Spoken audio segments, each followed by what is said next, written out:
Man, I really need to find a better use for this toilet.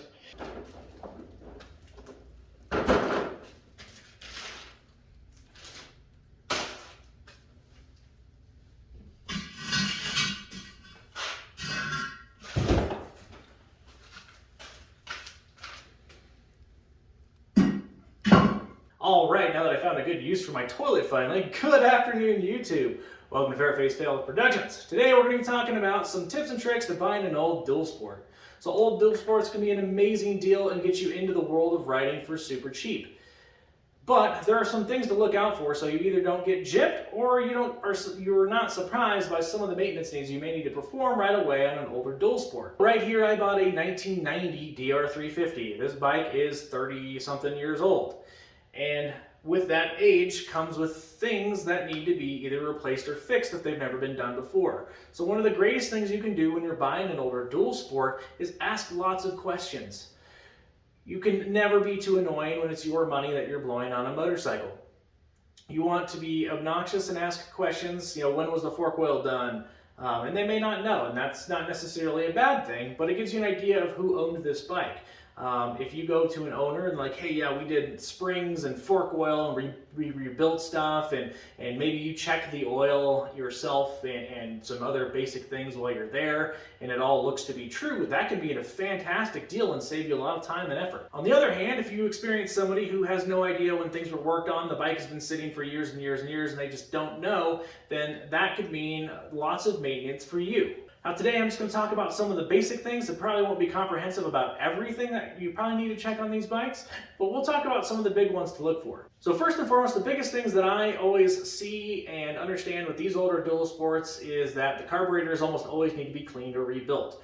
So carburetors are the lifeblood of the engine. That is what sprays the fuel into the engine, mixes it with the air, and gives you your fuel and air mixture for it to basically detonate and run in the engine. When fuel sits for a long period of time, it gums up, it can separate into different parts and pieces. Ethanol in modern gasoline is oftentimes very bad for the seals in a carburetor because back when these motorcycles were built, ethanol in gasoline wasn't really a big thing yet. So some of the seals and other things in there are not designed for that. So ethanol probably broke down the float seals and some of the other little O-rings inside of there, and that can cause the bike to not run at all, be gummed up, or run very poorly.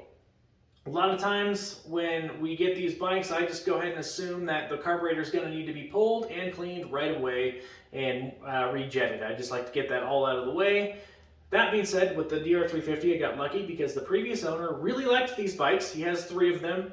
He said he had just rebuilt the carburetor and rejetted it for the altitude, and I very much believe him. It runs very easily, it kicks easily. I have no problems with how this bike runs, so I'm very happy with how the bike is right now. But on many other instances, if you go to start a bike and it's very, very hard to start, or maybe it starts and runs, but it's got a really super high idle.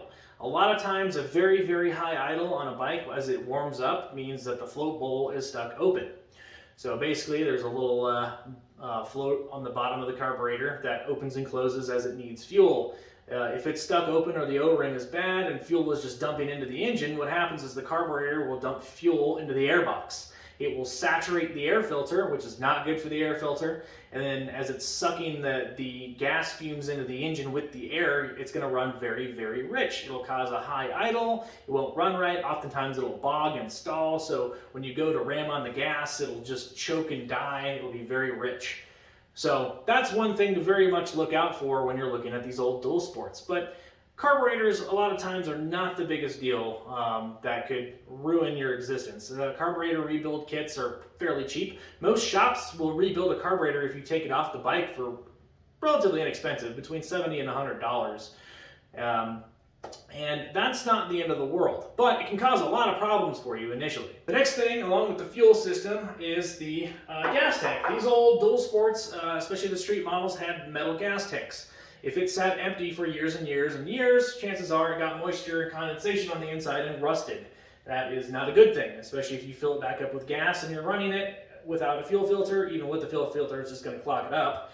So these gas tanks, you'll want to take a little pin light with you when you're looking at these bikes, poke it inside of the gas tank, and look for any rust, major rust. At the tops where the fuel neck is, there generally will be rust, and this may also not be the biggest deal. A lot of these older bikes still have brand new gas tanks that are made from them.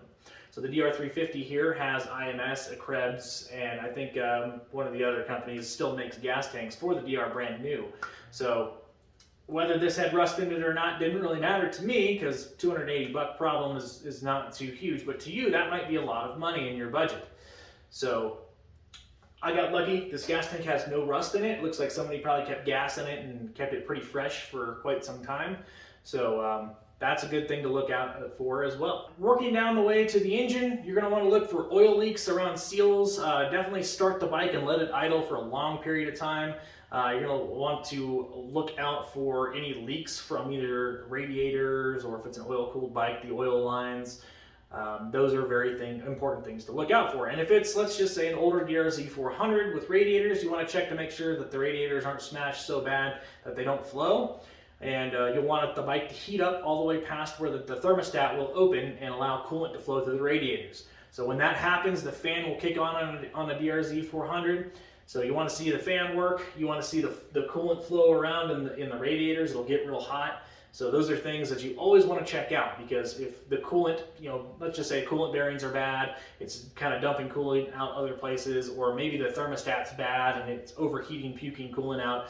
So those are things that you want to look out for. And also on the engine, you want to look out for any oil leaks around the cases. So all the seals and stuff, as you heat up the engine, oil gets thinner as it heats up. Especially a lot of people in these older dual sports use older conventional oil instead of synthetics, and a lot of times those have to get some temperature on them before they'll actually flow. So if the previous owner cleaned it up right before you got there and you heat it up real good, chances of you seeing a leak while the engine is warm is a lot higher than when it's cold. So you'll want to check around all those seals and places that the oil could leak from, and any damage to the engine. Have the side cases been smashed? Is there a JB weld on there? Does it have case savers like a DRZ 400? A lot of people throw those on there. So those are things that you'll kind of want to get a feel for as well. On these older air-cooled motors, you want to make sure that the engine doesn't have any broken fins or hasn't been hit real hard. Anything along those lines, you want to make sure that hasn't happened to the engine. Also, very weird engine noises. This is a hard one though, because a lot of these older thumpers, including the DRZ 400, the DR350, they are noisy. They're just naturally noisy engines. They're little tractor engines, and most of the time they're very reliable. Early DRZ 400s had a automatic cam chain tensioner on them that would oftentimes fail. So the idea was there was a spring on this cam chain tensioner, and as the chain wore, it would automatically ratchet itself to keep tension on there. But over the time of use and other things, they would break or fall apart or not be working anymore, and you would get cam chain slap on the inside of the engine. So if you hear like banging of the engine, slapping together in there, that's probably not a good sign. I would not buy that. In fact, on a DRZ 400, if you have a pre-2006 that you're looking at, I would automatically just ask if it has a manual cam chain tensioner or an automatic one, and that might be a good consideration. Transmission things, you want to make sure the bike shifts real well.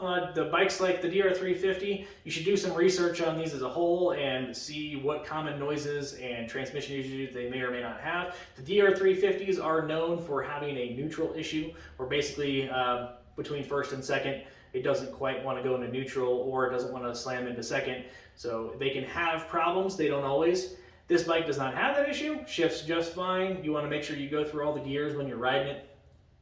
And it sounds pretty simple and silly, but it could be something that is a lot of work to fix if there is something wrong with one of the gears. Another great thing to look out for is your brakes.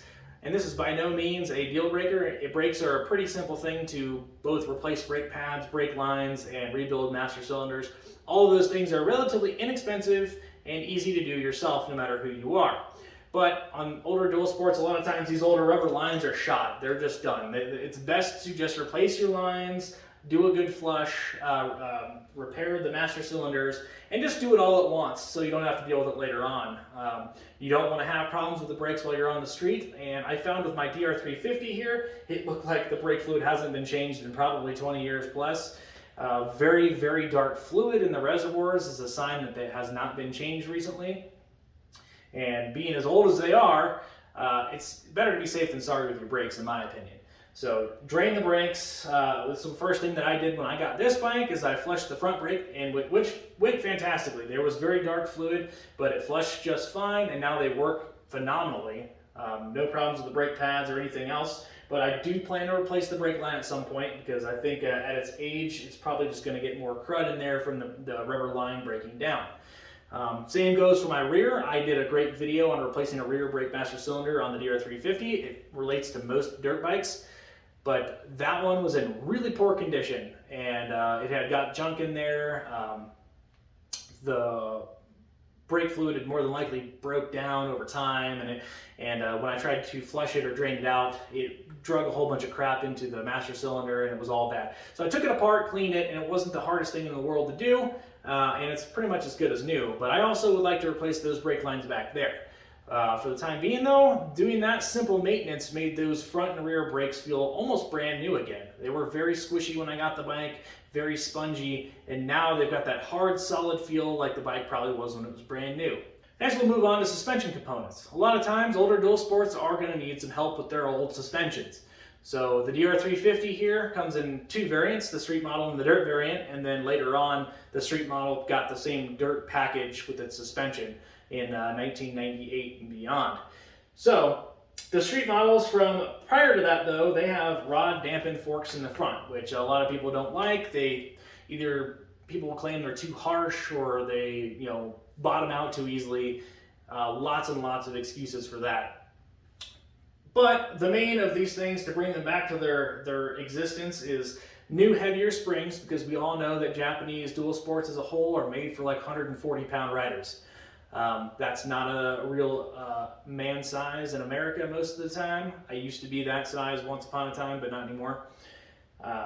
So getting some new heavier springs built for probably about 180 to 200-pound rider, and then doing some heavier fork oil and replacing it, a lot of times that can freshen these front forks up so much that they feel fantastic even compared to newer bikes. Now, if you're still not happy with the forks, that's okay. A lot of people will say that you have to fork swap these with an RM250 or find later model dirt forks or whatever else to get the cartridge dampening. And Racetech makes cartridge emulators that go on the end of the springs that will basically emulate a cartridge type fork in this rod dampened setup. Now, it may not be 100% as good as the cartridge, but from what I've read and other people that I know that have used them, it makes them so close and being so much better than the way stock bikes are set up that it makes these fantastic to ride off-road and every bit as good as new bikes that are coming out there. Same goes for the rear shock. You're going to have to consider the fact that you may have to take the rear linkage and shock apart to rebuild it, and especially if it's very springy, if it's very bouncy. If you get on the bike and it just feels like the spring is constantly bouncing, chances are the valves and seals on the inside are shot. And on a 30-year-old bike, you can probably expect that if it has never been done before. And it might be a good idea to source out, calling your local shop saying, hey, like, how much do you charge if I take the shock to you to rebuild? That's not a bad option if you don't feel comfortable doing that yourself, but it incurs extra costs when you buy an older bike. The other thing you want to look for when you get on with the suspension is the rear linkages. There's a whole bunch of bearings and things that go back there, so when it goes up and down, there's a lot of moving parts. So if there's clinking, snapping, grinding, crunching, anything like that when you bounce up and down on the bike, those bearings probably are going to be replaced. And if you're going to take apart one of them, you're going to want to do the whole rear end. Almost all companies are going to have bearing kits to do the rear end, and it won't be a huge deal. There's lots of great guides out there on the internet. But it's another thing to consider and check when you're looking at one of these old bikes. Some of the other minor things to look at is, controls, handlebars. Are they bent? Are the triple clamps straight? Is there any damage to the bike like that? Those are things that you should always check out. The instrument clusters, does the speedo work? Does the tachometer work? I love the retro look of these old classic speedos. I'm a nerd about that stuff, so it was huge to me that this still worked, and it does. So those things are important, and if it's not important to you and you don't mind slapping a Trailtech Vapor or something on there, those are definitely some aftermarket options. Other things to consider is body plastics are oftentimes the hardest thing to find replacement-wise for these old bikes. There are substitutions out there, of course, but if it's got broken or missing plastics, that could either be good or bad depending on what your wants are. I like the stock look of the DR350 and I wanted to keep it that way. So having missing plastics was kind of a no-go for me. But if you come across a DR350, a DRZ400 front shroud will fit on here all day long. It looks fantastic, along with the RM250 front end or front fender, IMS gas tank. These side fenders, I believe, work with a few other dual sports out there. But my point is little things like that can add up in cost, and it's always good to price that out when you're going to be buying a used dual sport. Another thing that we'll talk about with looking at the cosmetics and other things, obviously this bike is missing its turn signals and other things. So I don't care because generally I break off turn signals anyway when I'm out riding. So that I don't care about. I just use hand signals on the street. It's also not required in my state to have signals, but if it is in your state or country, then it's very important for you to check left or right turn signals, and if the headlight's working, are the high beams working, does the brake lights work with front and rear brakes. Be sure to check all those things. Quite possibly the most important thing that you can check with a dual sport that you expect to be street legal straight away is the title. So in some cases, on these older dual sports, if they sat in Papa Joe's garage for 20 or 30 years without being ridden, and they want $500 to get rid of it, okay, cool, they've got the title from 1990. Well, what happened to me is the previous owner of this DR350 had not registered the bike since 1995. And in the state of Colorado, after 8 years, they purged the title. What that means is they will no longer recognize that title as valid when it is brought into the DMV. So when I tried to sign the title and bring it to the DMV to get it registered and titled in my name, they said, yeah, no, this isn't a thing anymore. We don't have any records of a title for this bike. And they're like, you can either if you can't get a hold of the owner to work this out, you're going to have to basically do a bonded title, which is a long process, lots of money, huge pain in the butt, which luckily the guy that I bought from was very friendly and helped me get a written out bill of sale from the DMV's official records that they have and stuff. You can print out a sheet that you can fill out that the DMV will recognize. You have to get a Vin Verification, which is very important, and many places here in Colorado Springs will do it for free. All they do is walk out with a piece of paper, look at your VIN, write it down, sign it, and give it to you. Pretty simple. And then the last thing is the last known registration for the bike, which I am so glad that the previous owner had. So with those things, I went into the DMV, and he worked with me mailing stuff back and forth from Golden, Colorado, and we managed to title and register this bike for street legal. Had I known a lot of this information initially, and maybe the bike had some more problems with it that I was kind of iffy about, I might have walked away from the deal with having a messed up title situation, because that adds time, effort, complexity, and possibly a lot of money to the situation. I gotta have these bikes street legal because in Colorado, most dirt roads are not OHV friendly. So you have to be plated. That's very important to me, and I was initially pretty disappointed and upset with the whole title situation. We worked it out, and it ended up not being the biggest deal in the world, but had that guy disappeared or ghosted me, it could be 6 months to a year before I could get this road legal. On top of that, I would have to do a full safety VIN check with the state patrol. I'd have to have all of the road compliance things on there, which in the state of Colorado is not very much.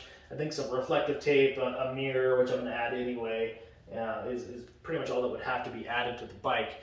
But these are all very important things to check when you're looking at an older dual sport. Make sure that the title is free and clear. Go ahead and check out if it's got a plate on the bike when it was last registered. If there's no plate on it, go ahead and ask them if it's if they've got the last known registration for the bike. And those are questions I hadn't thought of that I think are very important for vehicles that are 20 or 30 years old. Alright guys, so this was a very basic tutorial on some of the things that you should look at when you're going to buy an older dual sport. They can be a great way to get into the world of riding and be very inexpensive. They can also be a great segue to maybe something better than you would get on a newer bike. I personally feel that the DR350's slightly bigger engine than a 250 is quite a bit better than a lot of the smaller 250 class of modern bikes. So things like this can be an awesome deal, but they come with some challenges and some maintenance needs that you'll probably need to perform right away. So you'll need to decide if it's worth putting some work and effort into an older bike or spending more money for a newer bike that won't have any problems or maybe is brand new.